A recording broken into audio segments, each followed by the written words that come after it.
Welcome to Beach Talks. We are in Playa del Carmen, Mexico. It's November 11, 2019. We are gathered here with a special guest that, I don't know, the destiny just gave us the opportunity to meet today.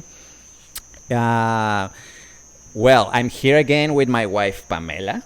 We are producing this podcast here in Playa del Carmen in order to spread and convey like the messages that we think that people need to listen. And to achieve that goal, tonight, we are with two girls from Canada, right? Right. Both of you are from Canada because I knew already that one of them was from Canada, but okay, now I know that the two of them are from Canada. They're from Canada. They came to Playa del Carmen in order to relax, to dive, to get a certification in scuba diving. Is that correct? It is correct. It is Okay. correct. What else do I know? I know that Teta has written poem books, right?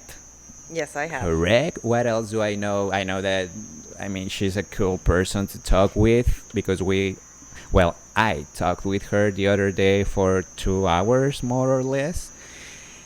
But let's just introduce these beautiful ladies. Here with us tonight we have Teta and Jose from Canada. Welcome, girls. How are you tonight? Very good, thank you. Thank you very much for being here. It's really a pleasure because we love when we meet new people and they just decide to sit with us and talk. So, thank you very much. Pamela, ¿cómo estás el día de hoy? Excelente, gracias. ¿Tienes idea de quiénes son estas personas? No, pero ahorita las vamos a conocer. Okay, Pamela has no idea who you are, but no one has. So, Um, please tell us, like, long story short, who you are, like, why you're here, and what's the reason that brought you here to Playa del Carmen mainly. I am a retired high school English teacher, and I came to Playa del Carmen to pursue a passion and to get certified for diving and see every piece of undersea life that I possibly could. That's beautiful. What about you, Jose? Well, we are best friends. So I'm also a retired teacher. I was teaching French and a little bit of Spanish. Okay. And it was this bucket list item to learn how to scuba dive. And there we are. Okay, interesting. So we have two retired teachers, BFFs, right? Yes? Yes. Mejores amigas, maestras, jubiladas. All you have to do is to enjoy the rest of your life. Is that like the kind of vibe that you have right now in your life? Am I correct? Yes, Yeah, pretty definitely. Okay, so let's start. Please, can you tell us how do you enjoy life? What do you do in order to feel like this is life? Besides maybe traveling, going to places and diving, what else do you love to do, Jose? Uh, about 3 years ago, I discovered that I enjoy woodworking. I started renovation in my house, and so that became my little hobby to renovate my house.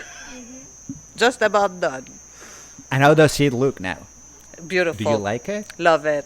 What's the thing that what's your favorite area It at has home? to be the kitchen. The kitchen? Why? The kitchen. It's just stunning. It's inviting. We can gather up to 12 people around the table. The color are awesome. It's just, I don't know. I love it. So it is a big one. It not that huge, but there was a wall between the dining room and the kitchen, and I got rid of that wall and make a huge one-room kitchen. Did you take all the creative decisions in the kitchen? Like, okay, I want this color, I want this furniture, All everything? mine, all mine, all mine. Cool. O sea, Jose decidió cómo quería dejar su cocina, punto por punto. That's great. I would love to see a picture of that because it looks. Sorry, I didn't I bring know, my phone. I know. I'm just trying to imagine. It's like, okay, I'm trying to imagine like a kitchen. Can you describe a little bit, just in general terms, how does it look? Your kitchen, that kitchen that you are so proud about. Blue. Okay, it's a blue kitchen. Well, there's some blue. The back, what do you call those? Backsplash. Backsplash are tiles with blues in them, different grays and blues, and it just give a tone to the old kitchen. Everything else is neutral, and my countertop is navy blue, so it just pops. Okay, I want to see that photo. You will. Eventually, not today, but maybe. Okay, so Tera, what about you? What do you love to do when you are not, obviously, you're not teaching anymore? Well, I still teach at you're the still teaching. university part time. Oh, yeah, sure, right. Right. When I'm not teaching, Or I diving. love to, or diving, I love to go fishing, Okay. or be on my paddleboard. But Whoa. our summers are very short in Canada. Okay. So paddleboarding and fishing season, well, fishing is all year long because we do ice fishing too. So I love that. And then my other passion is my granddaughter and my boys. Beautiful. And you have another passion, which is poetry, right? Yes, passion. My poetry is, I don't even think about it as a passion because it's just part of who I am. And Okay. it's just, it's always there. You know, like I said, when we were walking down to the beach in Tulum, these little streams of bits of our conversation filtered in and other things, and it just kind of writes itself. Okay, I had the opportunity to read some of Tera's poems the other day. Can you tell the people who is listening what's the name of that book and where can they find it? Oh, sure. The book is called A Month of Sundays, Okay. and it is available online through various stores, but Amazon primarily. And very quickly, why that title?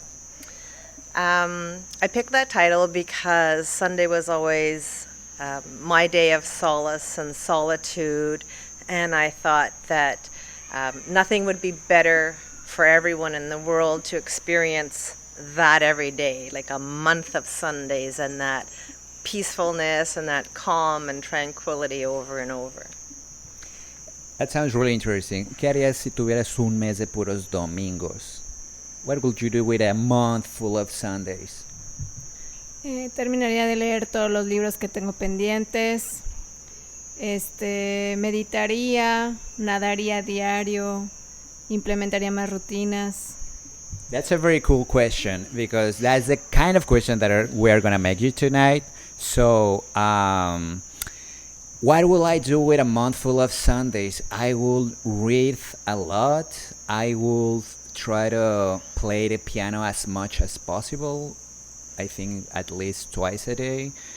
I would like to go to be in touch with the nature, maybe going to the beach or going to somewhere else that I haven't been before, like to the jungle or something like that, or to a cenote and swim there. But it's a really interesting thing to think about it. But Pamela is the one who has interesting questions for you, maybe better than mine questions. So, okay, Pamela, por favor, dinos la primera pregunta para las chicas. First questions for you guys. Ok, nos encantaría que nos compartieran en una escala del 1 al 10 cuánto le podrían de calificación en el momento de su nacimiento y por qué. Did you get that, Jose? No todo. Okay. What grade would you put or would you give to the day that you were born? That specific moment where you start to exist, when you started to exist, which grade, in a scale maybe from 1 to 10, would you give to your birth? Do you mean our actual birth or Actual our birth. realization birth? Your actual birth, the moment that you literally came out from your mother. We know it's a kind of abstract, weird, difficult question, but it's something that we want to know how you interpret that question and which grade would you give to that moment and why. I would have to give it 10 Okay, you give it 10. Why? Why, Jose? because all of a sudden I existed. Because you are here And with us. I don't think there's any bigger miracle than the birth of a child. Okay, Jose le daría un 10. We agree with that. Yeah, definitely. So we have a 10 here. What about you, Tera? I would venture in the same avenue to say a 10 because I think that children are the most amazing gift in the world. And the gift of life is what I received on that day, and it's been amazing. We agree. ¿Tú cuánto le pondrías? Which grade would you give to you the day that you were born? No, yo le pondría 8. ¿Por qué? Why? Porque considero que es complicado la hora del nacimiento, porque estás en un lugar cálido con mamá. Es algo hermoso, momento hermoso. Y a la hora de salir de ese confort, de esa calidez, es difícil, claro, es difícil. Es la primera vez que te enfrentas a la vida tú solo. Do you agree with that? Sure. Yeah, what she was saying was that it's really comfortable to be there as a fetus, and when you came out, it's like a very different thing to deal with. So that's why Pamela gives 8 to the day that she was born. In my case, I think a 9, and I'm not at 10 just because my mother told me that when I was born, she had a lot of like obstacles to handle in while I was like starting to came out from her. So I don't know how difficult it was, but she always tells me the story that I could die there at that point. So it's a miracle that I'm here, but it's also a miracle that she's alive. I think that I will give it a 9, is because it was not perfect, but it still was a very good outcome, right? Okay, so let's talk about a little things more fun and relax a little bit here, because we're getting so tense right now about the birth. Well, we know that Canadians are peculiar people because worldwide you are recognized as very polite persons, right? Yes. What can you tell us about that? ¿Qué nos pueden decir de por qué son personas tan amables según todo el mundo? Why are you considered the most polite people worldwide? You know that, right? Yeah, I know we are. Do and you agree? I don't know that I agree with that, but we say sorry a lot. I'm not always sure what we're sorry about, but if we do bump into someone in the grocery store, we say, "Oh, I'm sorry." Both of people will say it at the same time. Right. Okay. And I know that in some of my travels, particularly when I go to the United States, and I say, I'm sorry. And I remember there was one time someone said to me, "What is it that you're sorry about?" And I said, "Well, I interfered with whatever you were doing, or I caused you to stop in your tracks, or I don't know." I think that we get that label because we say that all the time, but I would not necessarily say that Canadians are the most polite people. So besides the fact that you say I'm sorry a lot, maybe there are no more evidence for other people to say that you are the most polite people worldwide. Is that what you're saying? Is that maybe because we say I'm sorry too much, but besides that, there's like no evidence? I think it's an etiquette that is well deserved. don't think that Canadian go somewhere and impose themselves. I think we're the kind to go somewhere and say, I'm on your turf. I will respect your culture, your role, your way of life. And maybe that's why we come across as polite, Yeah. because we're not bullies. Yeah. I think that it could be as well the fact that it all depends, like the comparison.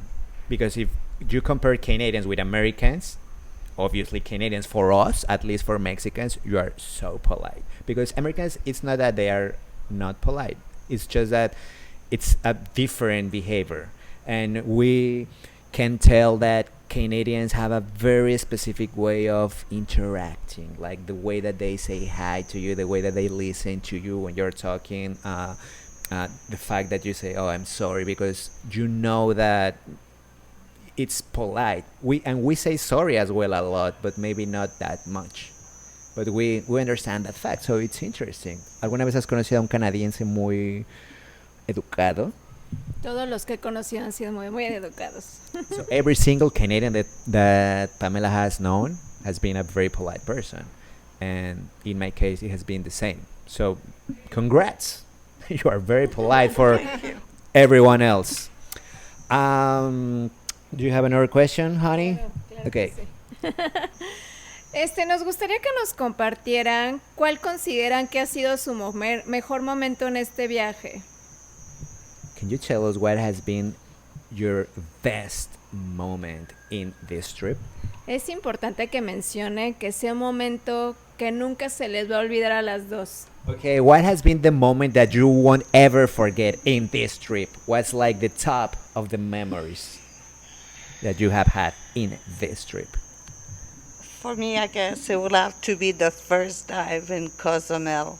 That was our first dive flying solo, certified, and we were diver buddies. That's the dive I'll never forget, definitely. Okay, when was it? Yesterday. Oh, cool. Okay, so fue el buceo que hicieron ayer en Cozumel. Okay, what about you? It was definitely the dives, but for me it was the first dive was really amazing in that same context, but for me it was seeing the sea turtle. I wanted to see a sea turtle up close. And this is dangerous when you're diving, but it literally took my breath away and I had to remind myself to breathe. Okay. Because I was just so amazed and mesmerized by this beautiful animal just resting along at the bottom of the ocean, and it was just in my brain permanently, and that's what I had hoped in my heart I would see when I came here, and we were just lucky, just chanced upon it, and it was so beautiful. Nice. Can you tell us, do you remember what was your favorite toy when you were kids? Okay. What was your favorite toy, Teta? My favorite toy was a ballerina doll, because I took ballet when I was very young. Oh. And she was a very, very special toy and very hard to get. And it was a couple days before Christmas, and my dad was away. We lived in this very, very tiny town way up north. And I was hoping and hoping that Santa would bring me this doll. Her name was Dancerina, and you could pose her into any ballet style that you wanted, and she had a little button on the top of her head that if you pulled it up, she would pirouette and spin. So Dancerina was like the brand name of the doll, or That was did you her put- name. Okay, That was the the name brand name of the doll. Okay. Her name was Dancerina. Okay. And I took her everywhere with me. I was just so in love with this doll and had it well into my adulthood, but then she got damaged in a fire. Oh, so you don't have it I don't anymore. have it anymore, but I did have it till I was in my 30s. But you have pictures of it. I No. suppose. No? know It's it at just all? one of those things that I think when we were young, people didn't take pictures like they do now. Yeah, not like Not constant. Exactly, Like not like we're my doing parents that. might have a picture of it in a Christmas album somewhere, yeah. Okay. but I can still vividly see her. Interesting. Maybe have you tried to maybe Google it? I haven't actually, but it would be be kind of cool. a cool thing to look up To get it for Rhiannon. to get it for Rihanna and my granddaughter. Yeah, maybe. Interesting. What about you, Jose? Do you remember your Barbie. favorite toy? Oh yeah, Barbie. Barbie. Okay. And the special thing about my Barbies is we have family friends, and they sew, and they would make for my Barbie clothes with their leftover fabric from something they sew for themselves. Okay. So I remember Doris wearing a dress and my Barbie is wearing the same dress. And to me, it was very special because I didn't like the clothes that came from the store, but every clothes that her mom and her made for my Barbies, it was like so awesome.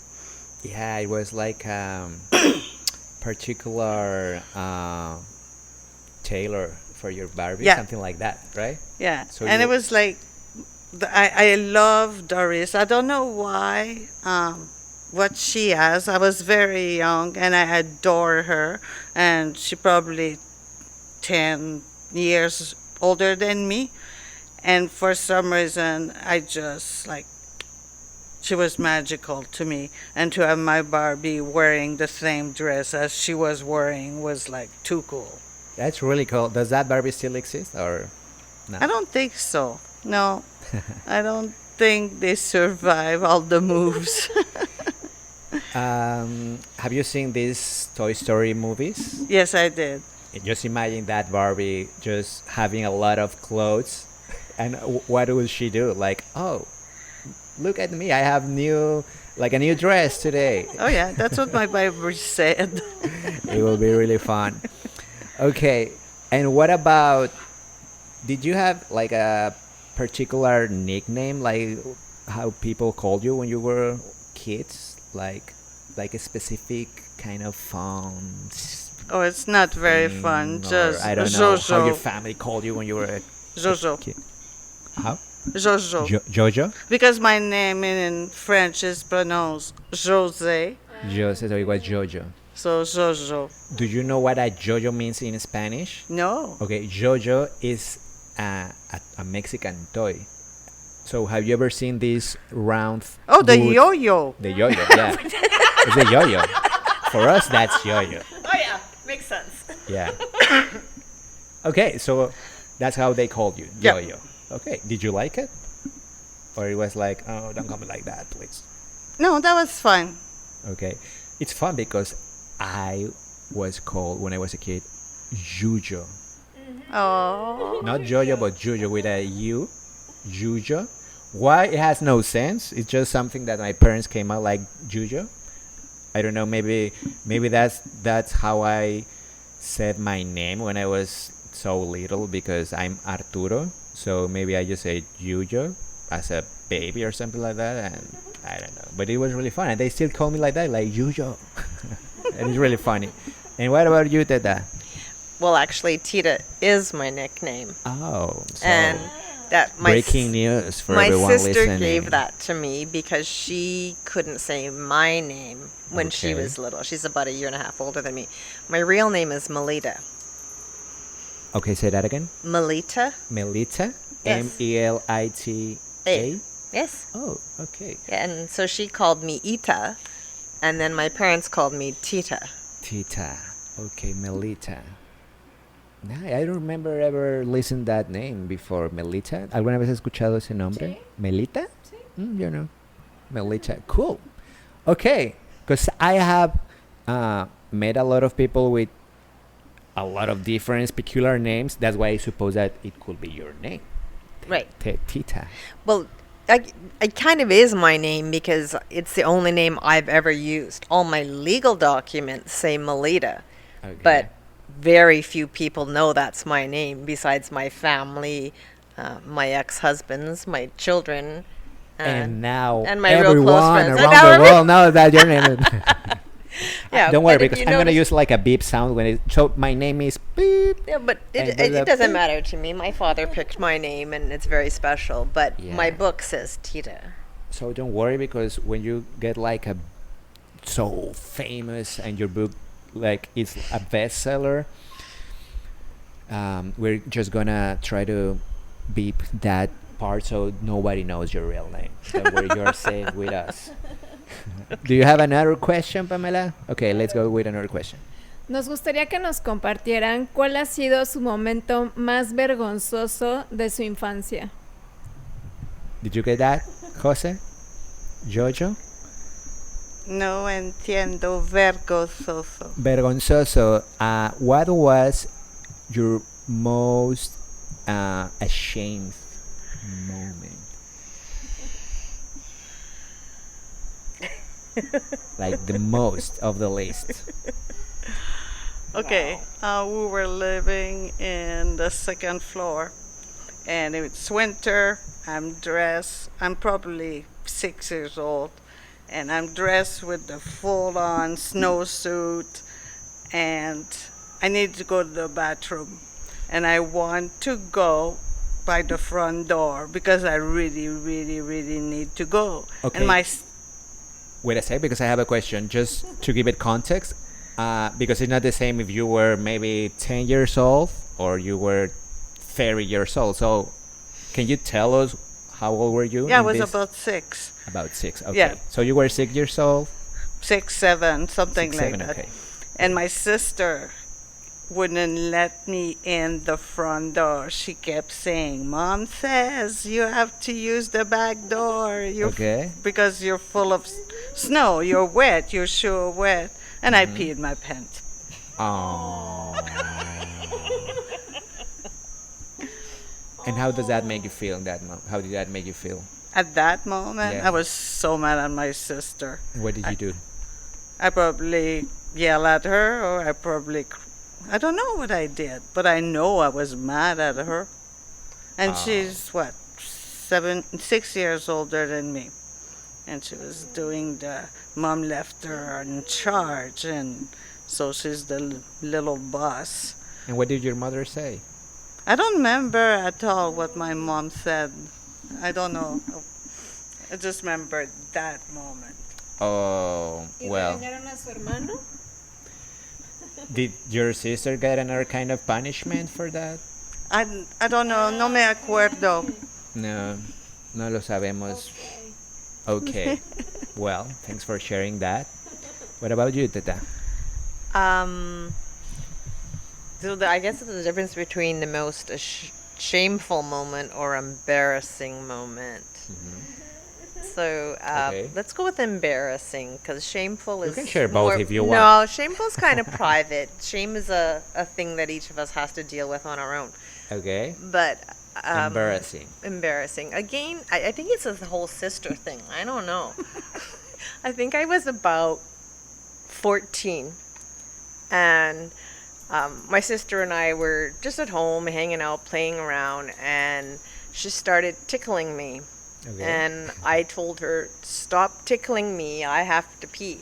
And you No, pee in your- she didn't believe me. She sat down on me and started tickling me and tickled me until I peed.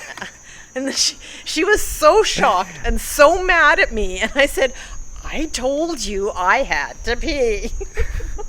That's so funny. And she told you, "No, I won't stop, and you have to use the I back was door." almost out of breath. Like, I was just, like, she was tickling me. I could hardly breathe. And I thought, "Oh my God, I'm going to pee myself." And I did.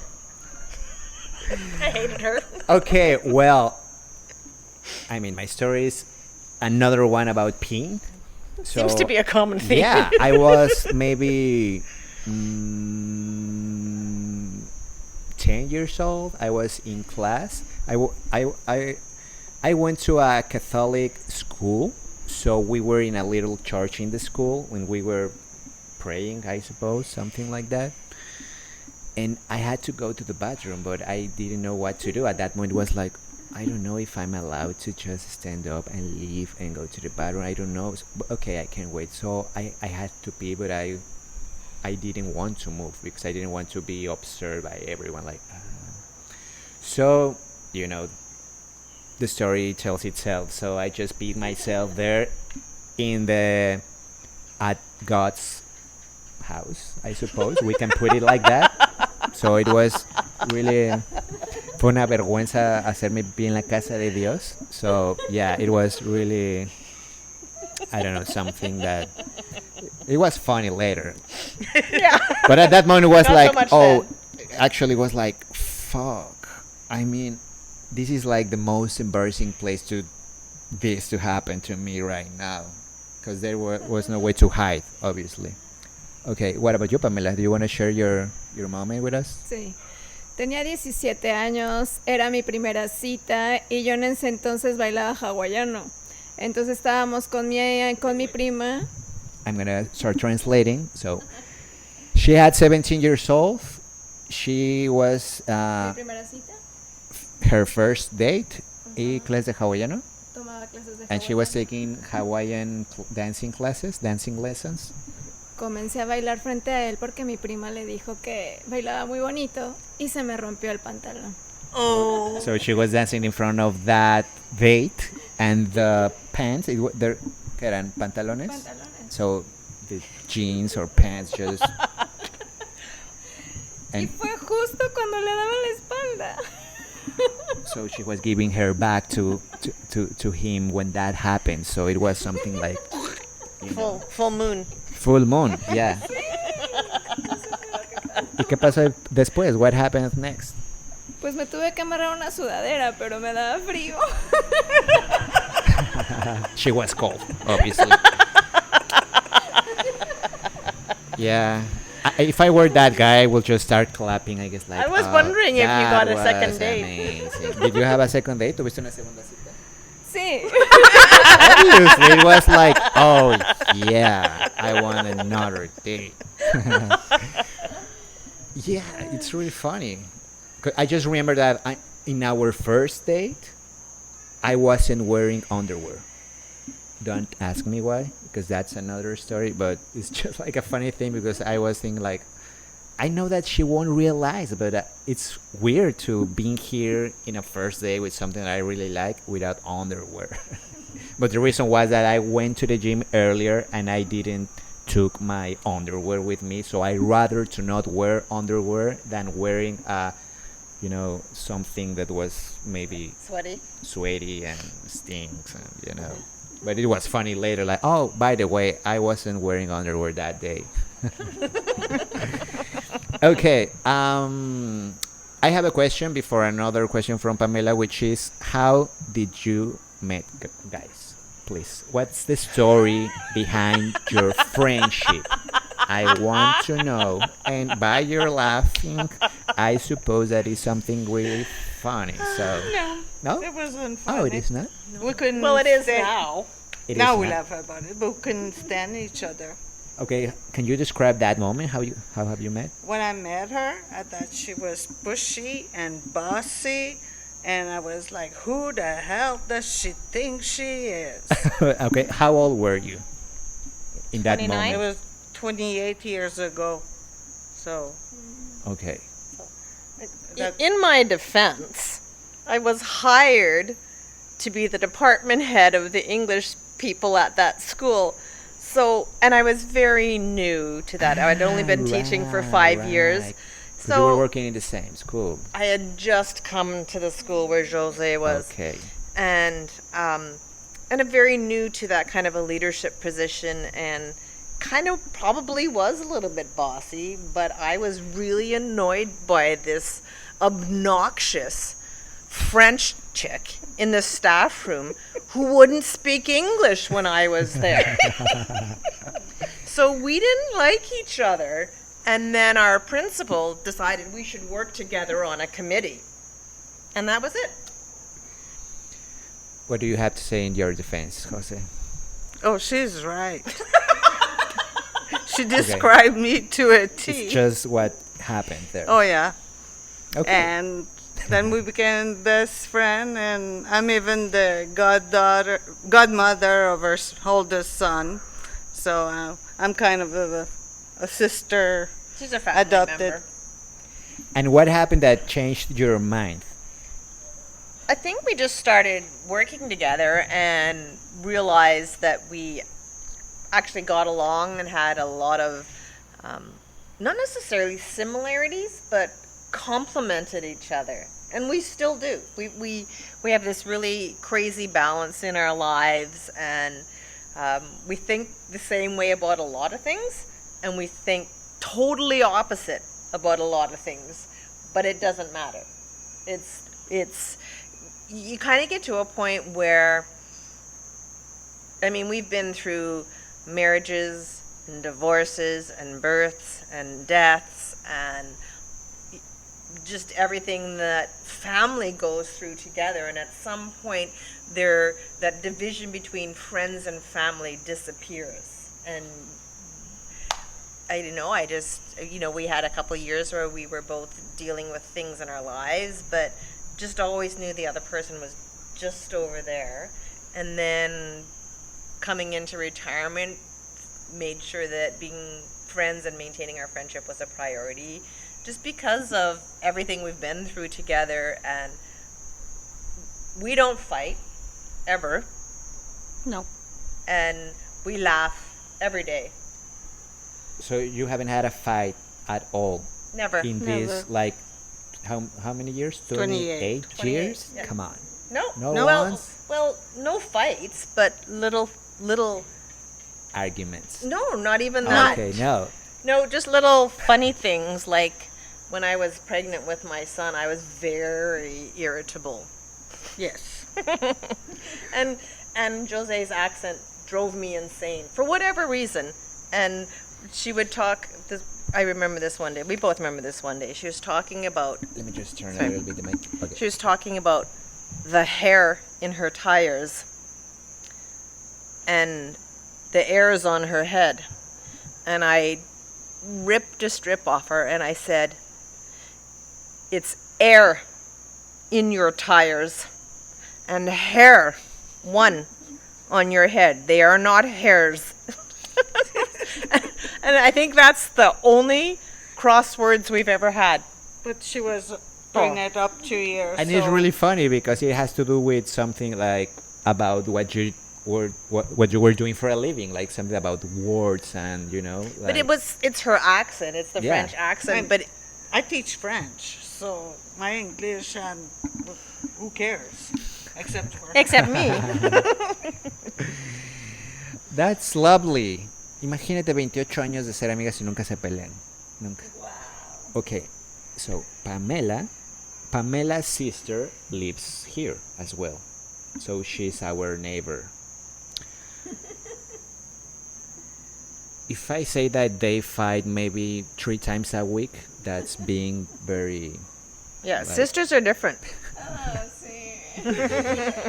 So it's really interesting that you haven't fight at all in all these years. No. So congratulations for that. Did I you think know? it's respect. Yeah. And you're you were Canadians. asking, what happened when we started we met and we didn't like each other, and then we started to work together.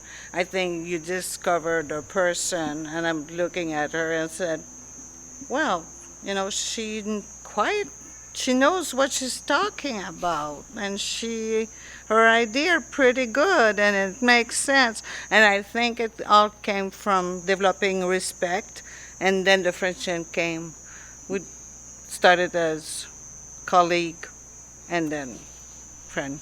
Yeah, Jose's the leveling agent in our relationship, because I go like this, and she goes nice and smooth and brings me down to where I need to be, and often asks me really tough questions about my life. Okay, she's the one who makes those kind of questions. She's the one who asks you the toughest questions. She is, but she's also the only one that I can answer those questions to without fear of judgment. Cool. Well, congrats on your friendship. Have you think about applying for a Guinness World Record in the most like friendship without without arguments, without a fight? Because you know that the Guinness World Records are something that it's their motto is like you can be the best in anything you want. So maybe you can be the best in being best friends because if you haven't fight at all, that's like come on, like that's a No, lot. that part doesn't interest me. No, it But would we're just jinx planning us. our 30th friendship anniversary in Yeah. 2 years. That's the big anniversary. Yeah, What I are just you think gonna do? something like, oh, we're going to go to Australia Okay, why? to dive the Great Barrier Reef. Oh, That's Nice a bucket gift. list. it's in the bucket list. Yes. What else is in the bucket list? Do you have like, Skydiving, okay? at least once.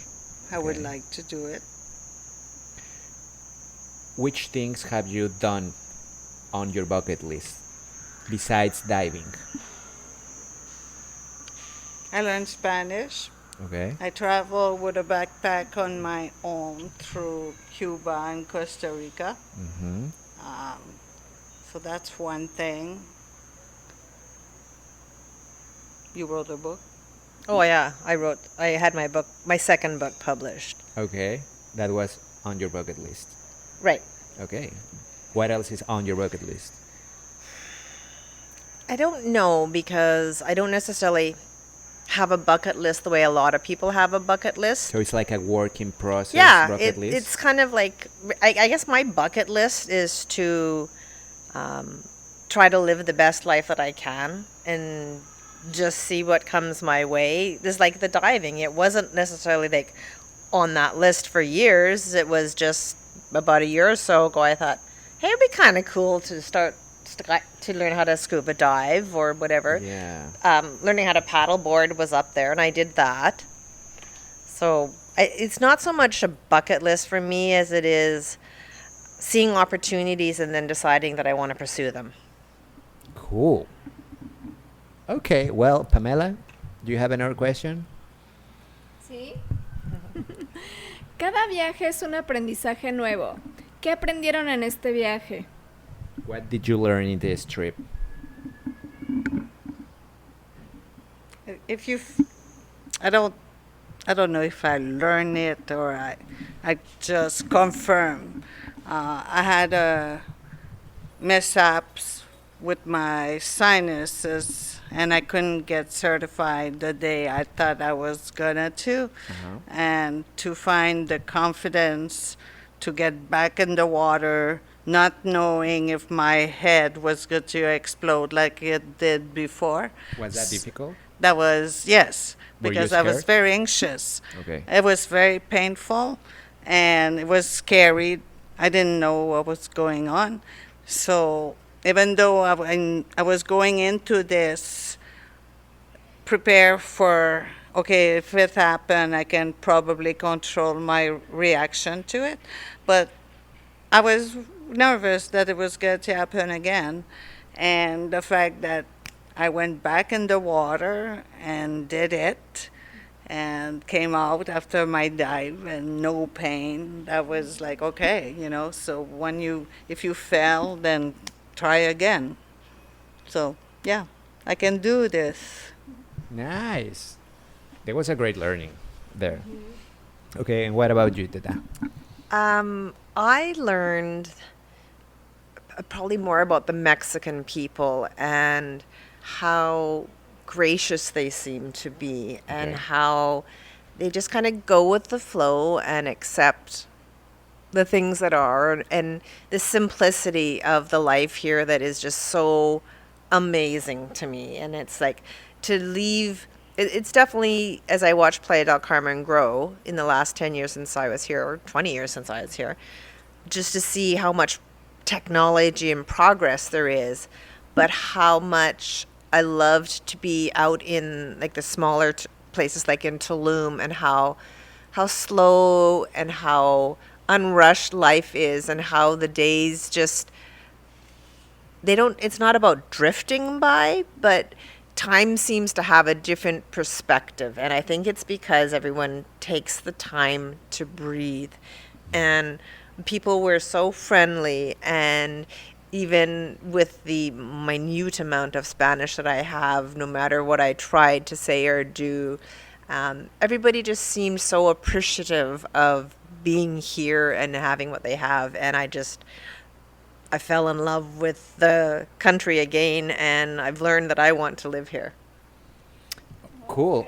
By the way, Pamela is always telling me like, don't you feel that living here is like being like dreaming all the time? Que siempre me dices que no crees que esto es como estar soñando todo el tiempo. That thing that you said about how the perspective of time changes when you are living maybe here. That's something that happens to Pamela because she thinks that she's dreaming all the time. Okay, well, I don't know, guys. Do you have more time or do you want to wrap it up? Because we know that you have maybe things that you want to do before you leave tonight or what? We don't know. So, do we stop? One more question. One more question? Okay. Last question, and it's from Pamela. Sabemos que la vida no es eterna. ¿Cómo les gustaría que las recordaran? Sus seres queridos, sus amigos. ¿Qué recuerdo les gustaría que tuvieran de ustedes? Okay, Teta, you go first. Oh, sure. Okay, so we know that we don't live forever. So, in which way would you like that your loved ones remind you? Remember me? Yeah, remember you. I hope that my loved ones remember me for being gracious and always giving, and for accepting them no matter who they are, what choices they make, or whatever they do, to know that there is nothing in the world that could make me love them less. Beautiful. Jose, in French. En français? Yeah. And then you translate it because we want to hear you. Your French. J'espère que les gens vont se rappeler que je suis authentique, that I was genuine. I think that's one thing that's important to me, that what you see is what I am. There's no game, there's no pretending. And the other thing is when I love with everything I have. So it's never a game. Yeah, I think that's it. Beautiful as well. I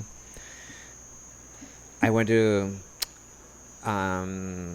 say that the other day someone told me how to ask the time in French, so please correct me if I'm wrong, but if I can remember precisely, it was something like Excusez-moi, mademoiselle, quel âge il est, s'il vous plaît? Is that right? C'est bien, oui. Did I just ask it correctly? Oui. Oh, cool. Now I am trilingual. Okay, well, that was Pamela's last question. I have a last question as well. Awesome. What message would you like to give to your future selves? To my future one? Yeah. Yeah, just imagine that someday eventually you will have the opportunity to listen to this podcast again. So this is the moment when you can talk to yourself, but to your future version of you. So is there something that you want to say to yourself? See, I told you, if you went for it, it was good to happen. Okay, yeah, I told you. I told Okay. you so. Okay, what about you, Teta? For me, it would definitely have to be the reminder that I wear on my arm, and that is, this above all, to thine own self be true. Oh, beautiful. And finally, Teta, you told me about your son, that maybe he would love to listen you on a podcast. Would you want to say something to him, right? I right would say, yeah, hey, Sterling, I hope that you're having fun in Vancouver and that you rocked your last show. And maybe you'll get a chance to listen to this. And I will give you the link to Arturo's film, and you can watch that as well. And maybe you guys can hook up. And maybe one day Arthur will be in the Blue Room. Yeah, Sterling, you will be my next guest eventually. If I have to go to Canada, I will go. So I will go for you. Pamela, thank you very much. And I'm going to go to your kitchen as well. Yeah. Oh, we did talk about house sharing. Yeah, well, we have a lot. Exactly. We're going to go to Canada. They're going to come here. We're going to share our homes. That will be epic. I think it would be cool. I have a goosebump just for imagining that. So we have to go to Canada to see Jose's kitchen, to interview Sterling, Yes. and so we will put that in our bucket list tonight. Okay, esos son nuestros pendientes de cosas que hacer antes de morir. Sí. Well, thank you very much, girls, guys, for being here. It was a pleasure. It was so fun. I had a lot of things to ask you, but we know that time is something that we cannot have like limitless. But thank you very much for all the things that we could talk tonight. And we hope that you enjoyed your visit to Mexico, to Playa del Carmen, and we hope that you enjoyed this talk. So thank you very much, Jose. Thank you very much, Teta. You're very welcome. This is one of the things I will remember about our trip. Oh, that's so sweet. Yeah, you're welcome. Bienvenido. ¿Dónde podemos encontrar los libros de Teta? Ya nos dijo. She just said that. Pamela was asking where can she read your books, but you just said that at the beginning. I did. Yeah, so there's no problem with that. So, merci. Thank you very much. Gracias a todos. This was Beach Talks. You can find us on Spotify. Beach Talk. Beach Talks.